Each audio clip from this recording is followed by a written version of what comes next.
There is a project ongoing to show Hindu nationalism. We can call it Hindutva or Hinduness or Hindu resistance or even Hindu consciousness as a fascist terror movement which is against the global ideas of peace and equality and justice. This is a strong statement, but I say this after consistently covering conflicts in Bharat for the past 5 years. I've been on the terminal ground, talked to victims, perpetrators, bystanders.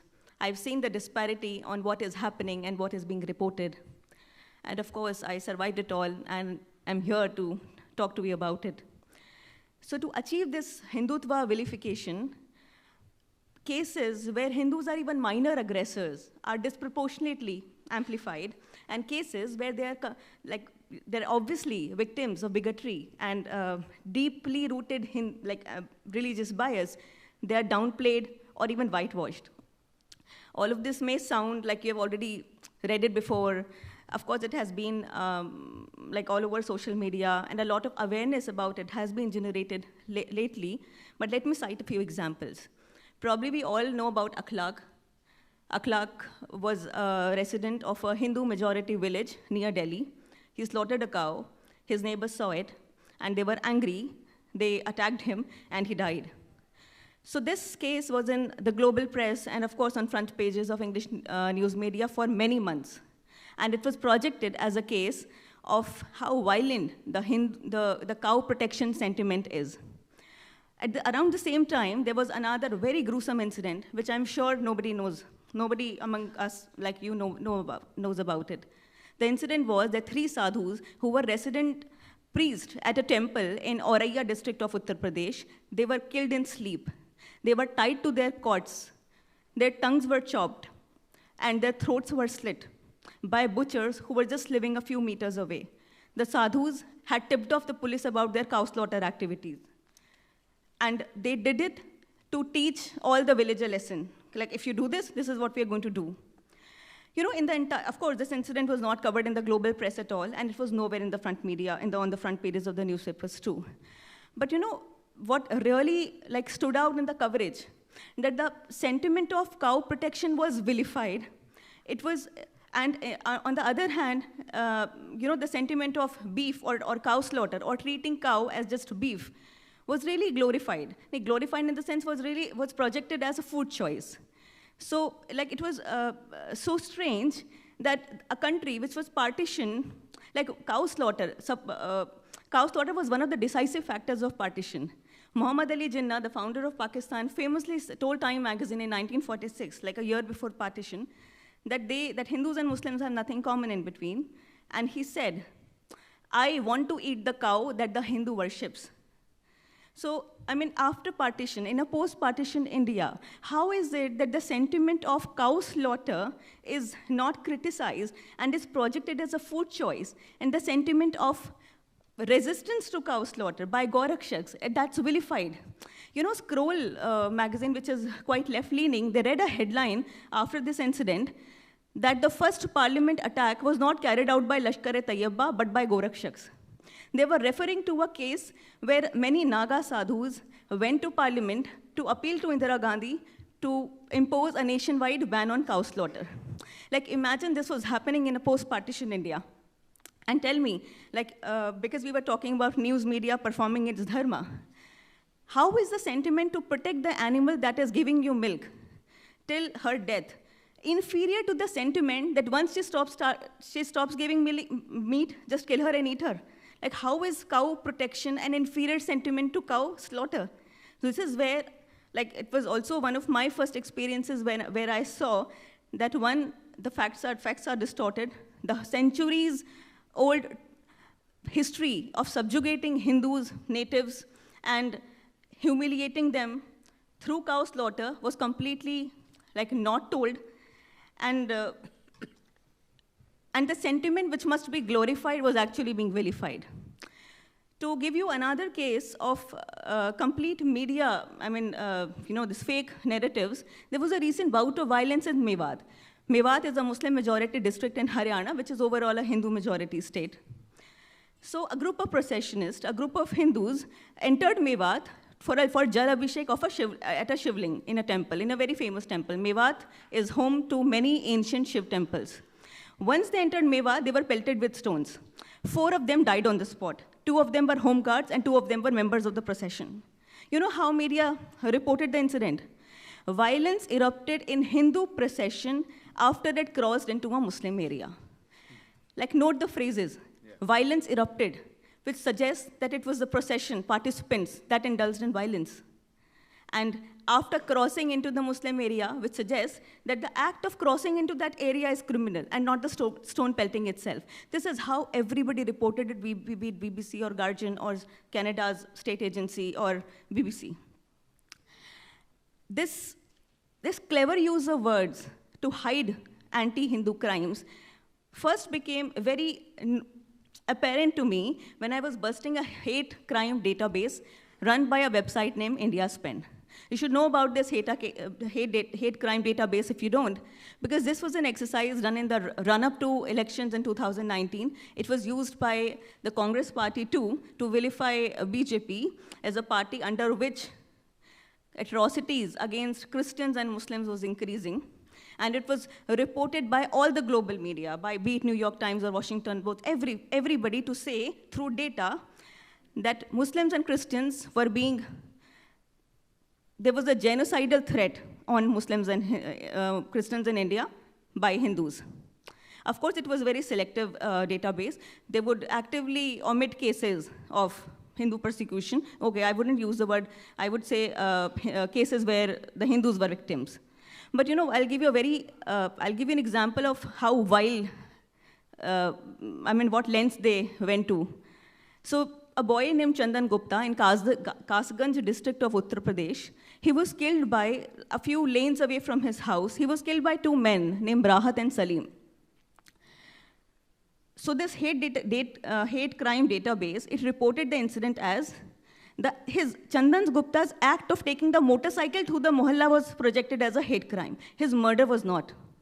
I called it out on social media. I posted their screenshots. And I said, how is it that you have not named murder as a hate crime, but the act of taking motorcycle into their mohalla as a hate crime? Then they changed it. In another case, they really did the unthinkable. 4 people had a scuffle in a mohalla of Delhi. And they just, without verifying any fact, they just wrote that these 4 people were victims of an anti-Muslim hate crime. When I went to the spot, I found out there was no Hindu involved in the case at all.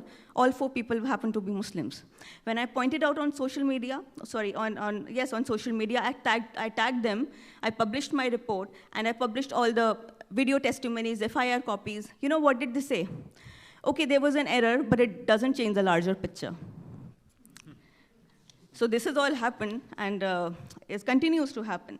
So there are many, many examples of how anti-Hindu crimes are either whitewashed or misrepresented or completely ignored.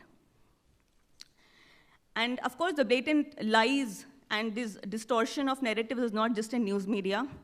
Gems of Bollywood, which of course I run with Sanjeev Nevar.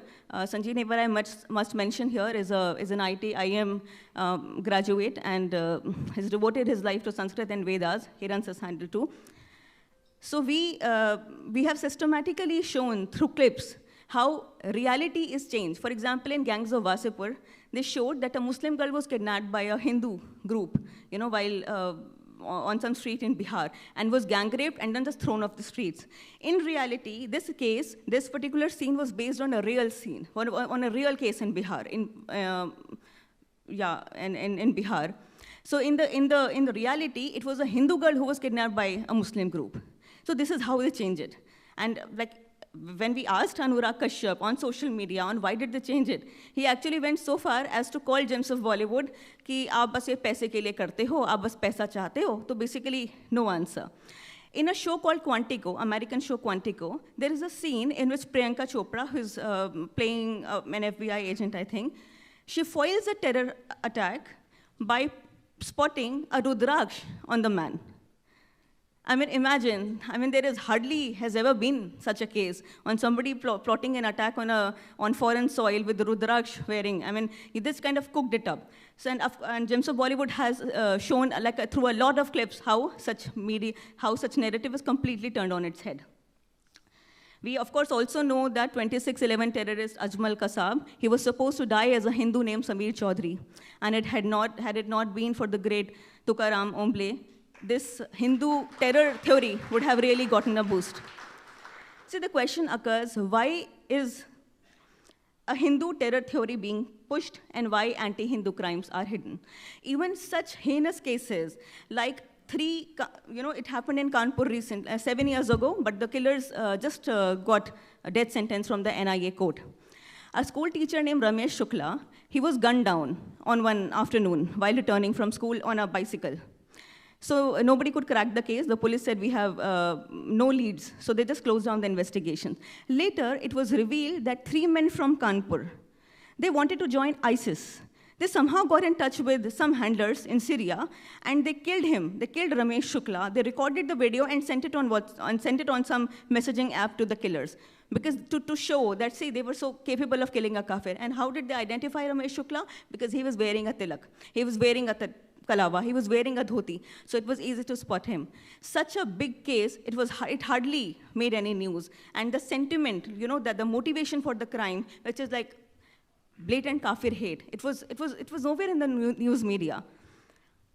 See, I feel there are several local and global factors at play as to why this trend is there in a large section of media, which is either they want to weaken the position of the Indian government at global level, which basically means, as Anand said, they are not working for India's interest, but for somebody else's interest.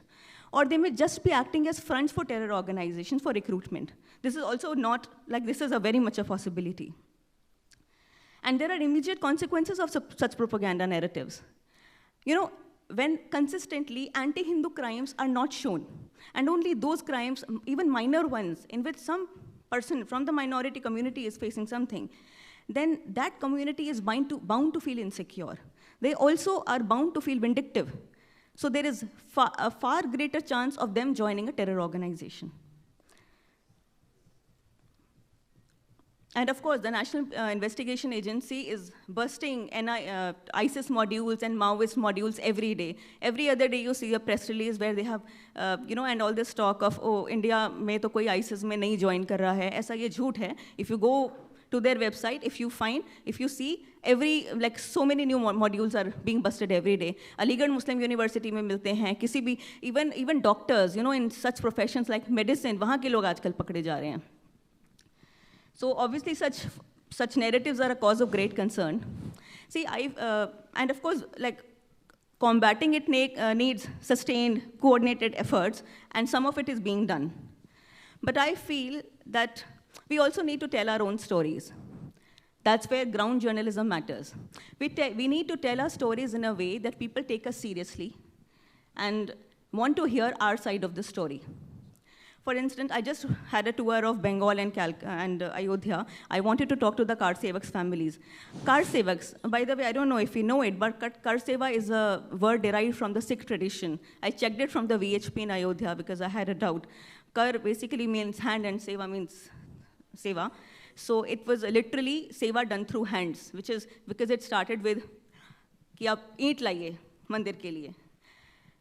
So when I see throughout all these decades, the global media and the left-leaning dominant media has projected Kar Severs as violent communal goons.